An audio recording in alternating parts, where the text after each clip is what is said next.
مجھے امیر المومنین آپ کیوں کہہ رہے ہیں؟ کہا کہ ابو بکر آپ کیا کہتے ہیں کہ میں کوئی معمولی آدمی ہوں؟ خدا کی قسم اور انجیل کا اوریجنل نسخہ یہ میرے پاس ہے، اور اس میں آپ کے چہرے کا خط و خال بھی موجود ہے، اور محمد رسول اللہ صلی اللہ تعالیٰ علیہ وسلم کی نبوت کے بارے میں بھی موجود ہے۔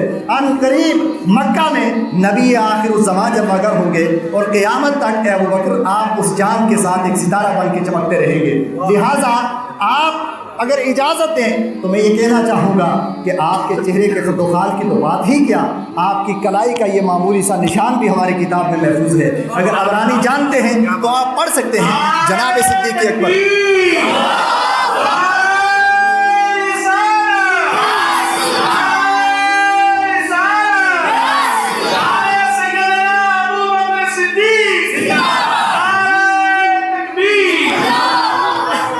جناب صدیق اکبر فرماتے ہیں کہ اب جب اس نے اپنی پلکیں بچھا کر کے ہمارا استقبال کیا اور رات بھر وہ دیکھتا رہا، میں سوچتا رہا کہ خدا جانے کیا ہونے والا ہے۔ بہرحال میں اس پورے سفر سے واپس جب آیا تو کہیں سے مجھے ابو جہل نے دیکھ لیا۔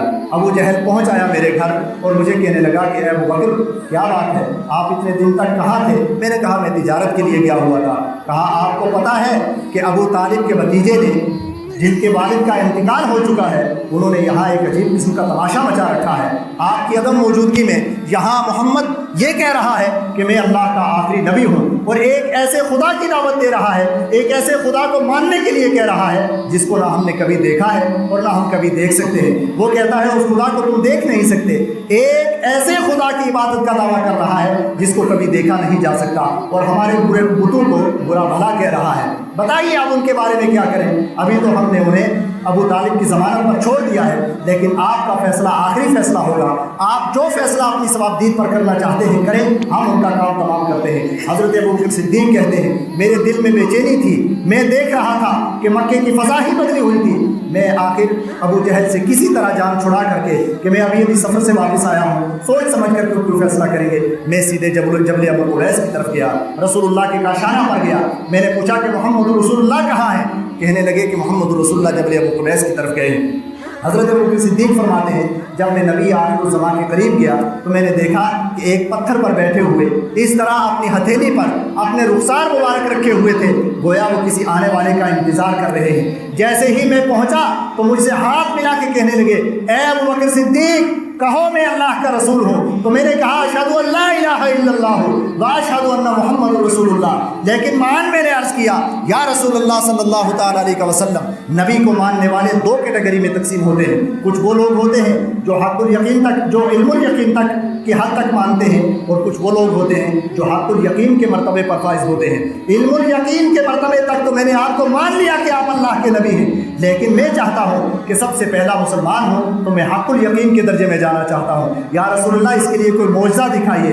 آقا دو جہاں نے ارشاد فرمایا اے ابو بکر معجزات کی ایک عظیم کائنات سے گزر کر کے اب کون سے معجزات دیکھنا چاہتے ہو؟ کیا تمہیں اپنی بے چینی یاد نہیں ہے؟ کیا وہ ملک شام کا راہب یاد نہیں ہے؟ کیا وہ رات کا سناٹا یاد نہیں ہے؟ کیا وہ اس کا کتاب کھولنا یاد نہیں ہے؟ کیا آپ کے چہرے کا مطالعہ کرنا یاد نہیں ہے؟ اے ابو بکر اب ان معجزات سے گزر کر کے پھر دیکھو جب رات آپ چٹائی پر لیٹے تھے تو رات بھر نیند نہ آ کر کے کروٹیں بدلنا یاد نہیں ہے؟ کیا مکہ تک آنا اور بے چینی میں مبتلا رہنا اپنا یاد نہیں ہے؟ ان تمام معجزات سے نکل کر کے آپ کس طرح کے معجزات تلاش کر رہے ہو؟ جناب ابو بکر صدیق عرض کرتے ہیں یا رسول اللہ صلی اللہ تعالیٰ علیہ وسلم خدا کی قسم کلیسائے راہب میں میرے اور راہب کے سوا کوئی نہیں تھا۔ جو ذات مکہ میں بیٹھ کر کے ملک شام کے حالات ملاحظہ کر رہی ہو وہ ذات اللہ کے سچے نبی کے سوا کوئی دوسری نہیں ہو سکتی۔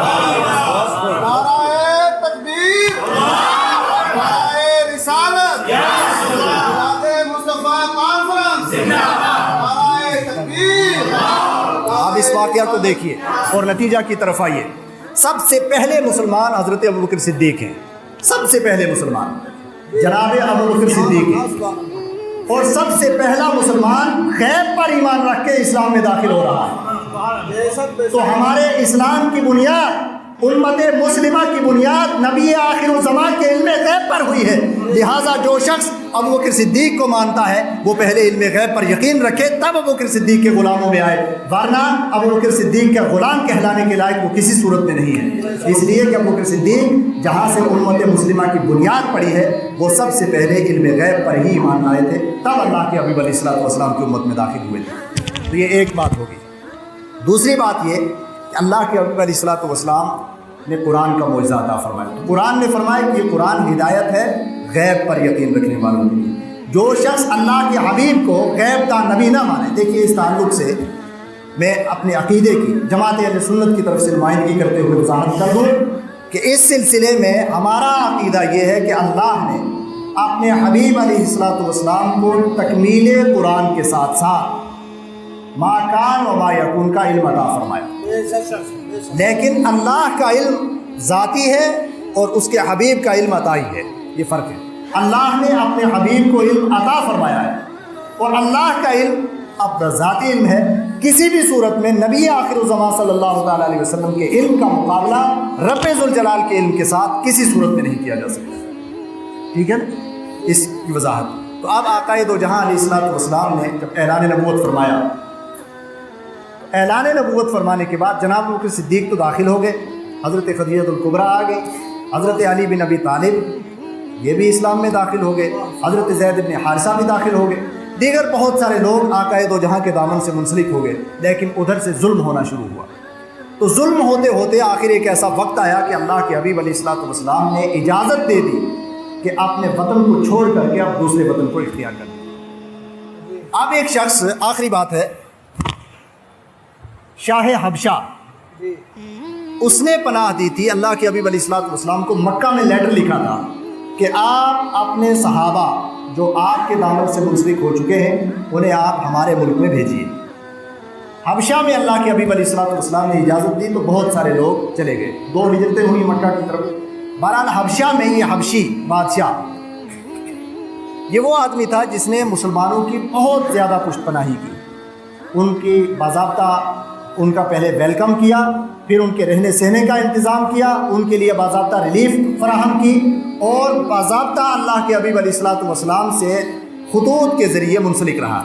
لیکن وہ زمانہ ایسا تھا کہ جس زمانے میں اپنی بادشاہی کو چھوڑ کر جانا یہ کوئی آسان کام نہیں تھا۔ اس نے باضابطہ خط لکھا تھا نبی کریم علیہ السلام کی بارگاہ میں کہ یا رسول اللہ، میں آپ کو مان چکا ہوں، آپ اللہ کے آخری نبی ہیں، لیکن میں اپنے ملک کے حالات کی بنیاد پر آپ کی بارگاہ میں حاضر نہیں ہو سکتا، جب ملک کے حالات درست ہو جائیں گے تو میں حاضر ہو جاؤں گا۔ نبی کریم علیہ السلام، اچھا یہی وہ حبشی بادشاہ تھا کہ جب حضرت ام حبیبہ رضی اللہ تعالیٰ عنہ کے شوہر کا انتقال ہو گیا حبشہ میں، یہ حبشہ میں تھی، ان کے والد جناب ابو سفیان تھے، اس وقت حضرت ابو سفیان ایمان نہیں لائے تھے، اللہ کے حبیب علیہ السلام کے بڑے کٹر دشمن ہوئے تھے، حضرت امیر معاویہ کے والد۔ تو ان کی بیٹی، ان کے خاندان سے صرف حضرت عثمان ابن عفان اور حضرت ام حبیبہ 2 ہی شخص مسلمان ہوئے تھے، یہ ہجرت کر کے گئیں۔ تو ان کے شوہر وہیں حبشہ میں نصرانی ہو کر کے انتقال کر گئے، شوہر ان کا، تو یہ سخت پریشان ہوئی۔ تو انہوں نے 2 خواب بھی دیکھے، میں ان کا تذکرہ نہیں کروں گا، لیکن جب پتہ چلا انہیں تو انہوں نے ایک مرثیہ، ایک باضابطہ ایک قصیدہ لکھا تھا، اور اس قصیدے میں لکھا تھا اللہ کے حبیب علیہ السلام کو، یا رسول اللہ، ام حبیبہ نے اپنے والد کو چھوڑا صرف آپ کے لیے چھوڑا تھا، اپنے خاندان کو چھوڑا تو آپ کے لیے چھوڑا تھا، اپنے گھر بار کو چھوڑا تو آپ کے دامن سے منسلک ہوئی تھی، اب میرا دنیا میں کوئی نہیں رہا ہے، خدا کی بارگاہ میں دعا کریں کہ اللہ تعالیٰ مجھے اپنے خاندان میں لوٹنے سے پہلے مجھے موت عطا فرما دیں۔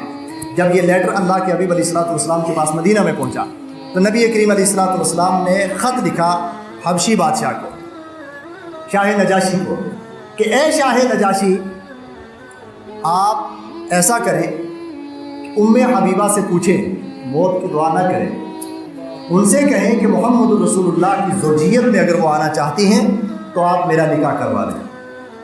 حضرت ام حبیبہ سے جب پوچھا گیا تو حضرت ام حبیبہ نے رو پڑی اور عرض کرنے لگی کہ اے حبشی بادشاہ، اللہ کے حبیب علیہ السلام مجھے اپنی زوجیت میں قبول فرمائیں۔ ام حبیبہ کی کیا مجال کہ وہ انکار کرے، لہٰذا میں نے موت کی دعا بھی کی ہوئی ہے، لیکن جلدی جلدی میرا نکاح کر لیجئے تاکہ ہو سکتا ہے میری موت کی دعا قبول ہو جائے تو موت آنے سے پہلے پہلے میں زوجیت رسول میں چلی جاؤں۔ قیامت کے دن تو ازواج مطہرات کے زمرے میں اٹھوں۔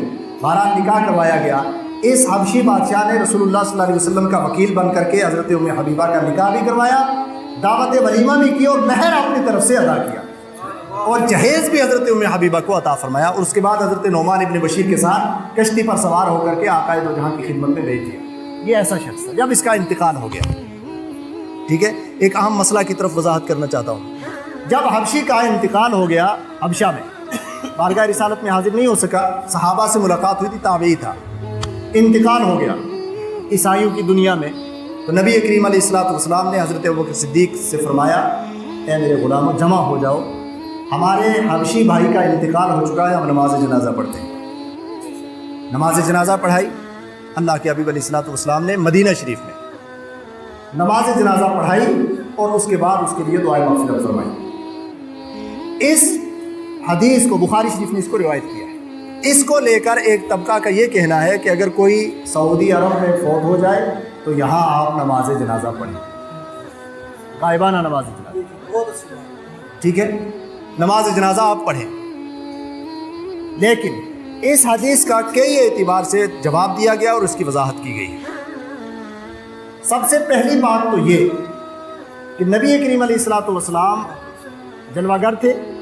ایک عورت جو آقا دو جہاں علیہ الصلوۃ والسلام کے لیے دہی اور پنیر بھیجا کرتی تھی، اطراف و جوانب سے، مدینہ کے اطراف میں رہتی تھی، وہاں سے دہی اور پنیر بھیجا کرتی تھی۔ 5-6 دن ہو گئے وہ عورت اللہ کے حبیب علیہ الصلوۃ والسلام کے پاس، اس کا تحفہ نہیں آیا۔ آقا دو جہاں نے دریافت فرمایا کہ کیا وجہ ہے، وہ بیمار ہو گئی ہے کیا؟ تو حضرت عمر نے عرض کیا، یا رسول اللہ صلی اللہ علیہ وسلم اس کا انتقال ہو چکا ہے، فلاں دن اس کا انتقال ہو گیا۔ آقا نے فرمایا کہ مجھے کیوں نہیں بتایا؟ تو حضرت عمر عرض کرتے، یا رسول اللہ صلی اللہ علیہ وسلم، آپ کے نائب اور خلیفہ ابوبکر صدیق موجود تھے، رات کے وقت انتقال ہوا، تو ہم نے مناسب نہ سمجھا کہ آپ کو یہاں سے تکلیف دیں کہ آپ وہاں چلیں، تو لہٰذا ابوبکر صدیق کو ہم نے آگے کیا، انہوں نے نماز جنازہ ادا کی، ہم نے دفن کر دیا۔ آقا دو جہاں علیہ الصلوۃ والسلام نے ارشاد فرمایا کہ میرے صحابہ، تمہیں پتہ نہیں کہ محمد الرسول اللہ جس شخص کی نماز جنازہ پڑھ دے وہ جنتی ہوتا ہے۔ لہٰذا میرے محبین میں سے اگر کسی کا انتقال مدینہ کے اطراف و جوانب میں ہو تو مجھے بتا دیا کرے، میں اپنی جان پر تکلیف برداشت کر لوں گا، لیکن نماز جنازہ پڑھ کے اپنے امتی کو جنتی بنا کے ضرور رہوں۔ اب سوال یہ پیدا ہوتا ہے کہ اگر نماز جنازہ غائبانہ جائز ہوتی تو آقا یہ ارشاد فرماتے کہ اے ابوبکر یا اے عمر، جب اس کا انتقال ہوا تھا تو مجھے کہتے، اگر میں وہاں تک نہ جا سکتا، آپ کہتے ہیں کہ مجھے تکلیف ہوتی، تو میں یہیں کھڑے ہو کر کے نماز جنازہ پڑھتا اور اسے دفن کر دیا۔ ایسا کچھ نہیں ہے۔ آقا نے فرمایا کہ میں وہاں جا کے نماز جنازہ پڑھتا۔ اس کے علاوہ بے شمار صحابہ کا انتقال مختلف غزوات میں ہوا، بلکہ خود حضرت عبداللہ ابن رواحہ، حضرت زید ابن حارثہ اور جعفر بن ابی طالب جو انتہائی رسول اللہ صلی اللہ علیہ وسلم کے چہیتے صحابہ تھے، تینوں کا انتقال بہت دور ہوا۔ نبی کریم علیہ الصلوۃ والسلام نے مدینہ میں بیٹھ کر ان کے انتقال کی خبر بھی دی کہ اب زید ابن حارثہ کا شہید ہو چکے ہیں، اب جھنڈا حضرت عبداللہ ابن رواحہ نے اٹھایا ہے، اب وہ بھی شہید ہو چکے ہیں، اب جھنڈا اسلام کا جھنڈا جعفر بن ابی طالب نے اٹھایا ہے، اب جعفر بھی شہید ہو چکے ہیں، اب اللہ کی تلواروں میں سے ایک تلوار نے جھنڈا لیا ہے اور اللہ تعالیٰ نے اسے کامیابی عطا فرما دی ہے۔ مدینہ میں بیٹھ کر آپ کوسوں دور کی خبر دے رہے ہیں، لیکن اس کے بعد یہ نہیں ارشاد فرمایا کہ میرے 3 چہیتے صحابی شہید ہو چکے ہیں، آئیے ہم نماز جنازہ پڑھتے ہیں۔ حضرت جعفر بن ابی طالب کے گھر گئے، حضرت عبداللہ ابن جعفر بن ابی طالب کی والدہ ان کو نہلا رہی تھی، کس قدر دردناک عالم تھا۔ حضرت زید ابن حارثہ کے صاحبزادے زید ابن حارثہ کے صاحبزادے کے پاس گئے، لیکن آقا دو جہاں علیہ الصلوۃ والسلام نے دعا تو کی، لیکن یہ نہیں فرمایا کہ آئیے نماز جنازہ پڑھتے ہیں۔ حضرت جعفر بن ابی طالب جب شہید ہوئے، آقا دو جہاں منبر پر تھے اور فرمایا کہ جعفر کے دونوں بازو کٹ چکے ہیں۔ اب جعفر نے اپنی